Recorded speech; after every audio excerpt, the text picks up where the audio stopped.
Lona Yadaba Thabak Thorum Kaya CHATHARIBA Committee on Tribal Unity COTU Asi Unlawful Activities Prevention Eki Makhada Lona Yadaba Organization Amo OINA LAOTHOKNABA Liangmai Naga Council ke President R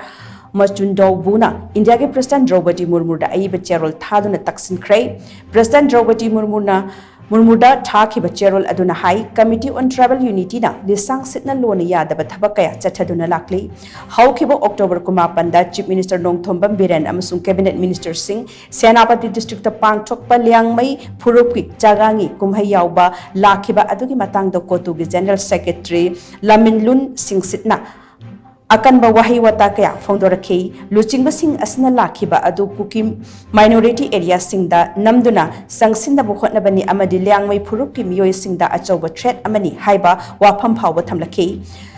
Maki wafam asi miyambulana lamjing na bukhotnabada natana miyamna kaidonungda yaba ngamloi thong asi liangmai phurup yauna naga phurupki khundaminari ba phurupsa singi marakta leiriba tangdu leitaba asi thugaina bukhotnarakba thongni haina lawi kotugi thong asi miyam marakta ungkhatnaba amadi irang thohannaba chatharakba thong amadi lamdam asida tangdu leitaba hanjilaknaba khotnariba kaya asi aremba tahannaba khotnabani hairi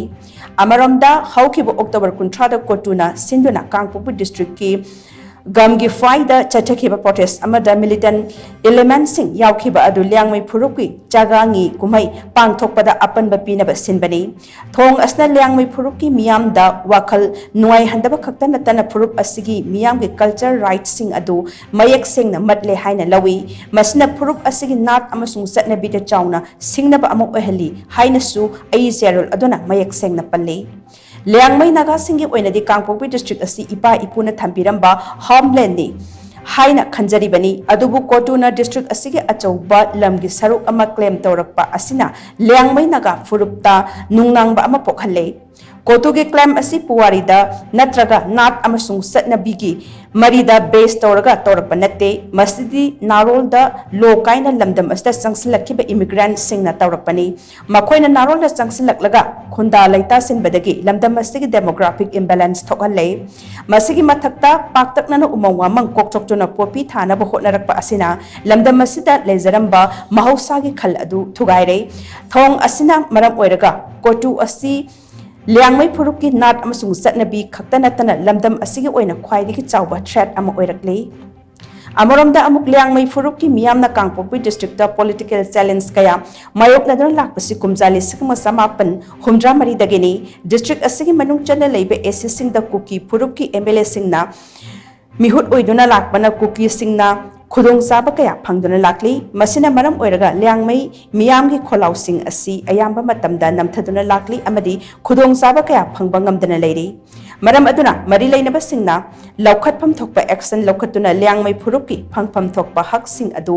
phanghanbagi tangai phadaba lei haina ai Cherol aduna phongdorakle